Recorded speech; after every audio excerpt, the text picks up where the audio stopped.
What's going on, everybody? Welcome back to the channel. Thank you for stopping by. I really appreciate it.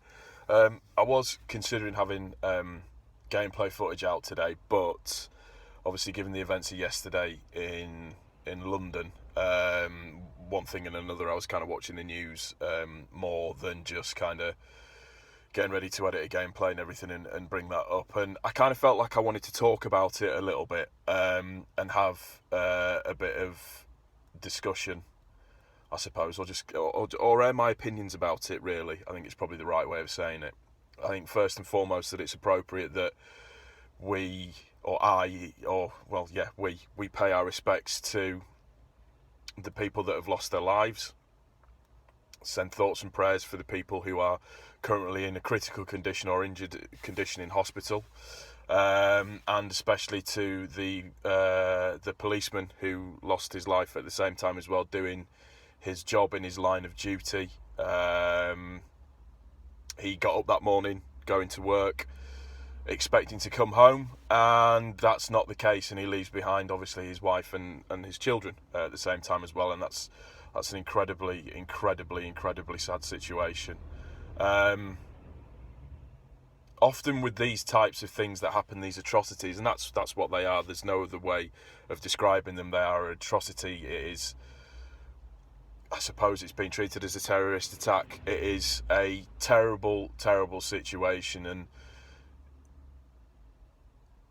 it's an abhorrent thing. It's in terms of our way of life, the way that we do things in this country, the way that we as British people go about our daily lives. It's completely alien to how we see things and how we do things. These types of situations are specifically designed as a way of dividing communities and trying to break apart communities.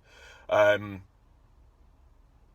thing that these types of people hate, or what these people represent, the things that these types of people hate is that the way that, and call it the old British stiff upper lip or whatever you want to call it, is the way that we get on with it, the way that as a, in inverted commas, multicultural society, that we adapt and we overcome to these types of situations, that we kick into action and we get on and we do it. I mean, this morning, obviously in central London, people are getting on with their daily lives, obviously mindful of what's happened, sad, angry about what's happened, but they get on with their daily lives and they move forward. These types of things should not, and in my opinion will not, divide us as a country. The problem that you have is that, or the issue that I had, is that you had somebody like Tommy Robinson. And listen, I'm the biggest advocate of free speech going, but he appeared on the scene to further his agenda, to be there because it would be a newsworthy piece, because he knew that his picture would get put in the paper. He knew that it would bring attention in a certain situation. And I think that's wrong. I think that's more about him using a situation to further his own agenda. And look, we're all not stupid. We know there are issues within the Muslim community. We know that. Now, you all may or may not know, my sister is Muslim, my brother-in-law is Muslim, and my 3 nieces are Muslim as well. I'm not a sympathiser by any stretch of the imagination. When I speak to my brother-in-law, and we have quite frank, open discussions about Islam, about what the religion represents, he will be the first to say that there is a problem.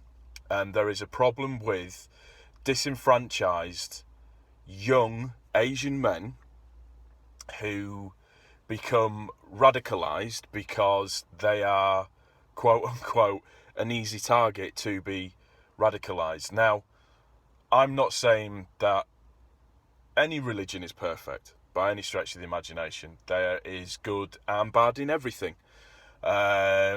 it just would appear to be that in some cases that the bad always tends to have the loudest voice.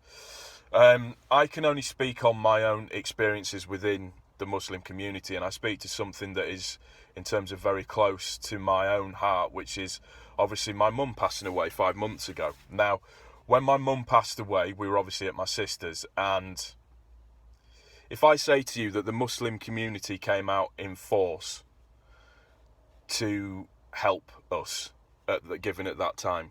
Now, generally what happens is Muslims, what they do when somebody dies is they will go to sort of the head, the head of that family's house, which would be my sister. I can't begin to tell you the amount of people who came to my sister's house, who sat with us, who cried with us, and some of these people didn't even know who my mum was. The people that came and brought food for us, again, Muslim community, that came and brought food for us to make sure that all we had to worry about was the grieving side of things. The people that came and tidied the house and cleaned the house.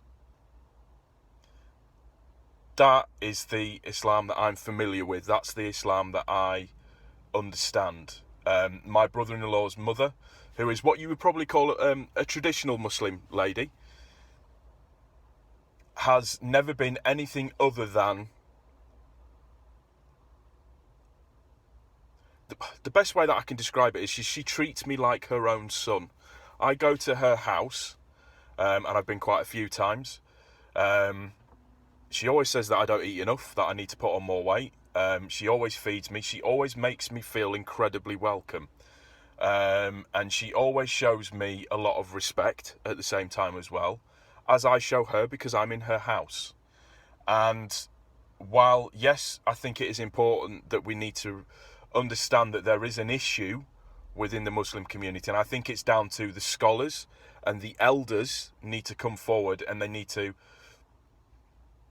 speak out in opposition of these types of things, but they also need to educate people. And that's one of the biggest problems, is the lack of education on both sides. In terms of my own personal experience in that particular community, I've never had any personal issues or anything like that. What I have seen is I've seen a lot of young Muslim, in inverted commas, gentlemen, boys, that are disenfranchised, that have a chip on their shoulder because they've had that battered into them. I said battered is the wrong type of term, but they've had that drilled into them that that's the way that they're supposed to be. The thing is that the extremism in any form of religion has been going on for centuries. It's been around for centuries. The question is how are we going to deal with it, and what are we going to do? I think the only way that this situation is going to be made better is through education, through understanding, and through communities coming together. The one thing that we must not let situations like this do is divide us, because that is their end game. Anybody who is in the extremist side of things with any form of religion, that is their end game, is to divide us and make us all argue amongst ourselves. That's what they want to do, and we can't let people do that. Yes, it's right to question things, absolutely, but through questioning comes answers, comes education, comes understanding, and that's what I think is inherently important at this moment in time. Again, thoughts and prayers are with families affected by this, particularly for the policeman who lost his life. I wish everybody a healthy, safe day. People in London, if anybody in London sees this video, please stay safe, stay vigilant. And I just wanted to give my 2 cents and my opinion on it. Thank you all for watching the video. I really do appreciate it. We'll see you on the next one. Peace.